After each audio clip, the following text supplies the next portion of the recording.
So we are hosting our 6th and 7th and 8th grade families for our open house.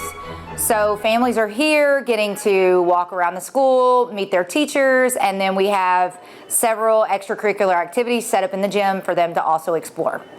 So it's going to be another exciting year, right? Absolutely. We're super excited. We've worked all summer getting ready for the year, so it's always exciting when we see families and students back in the building.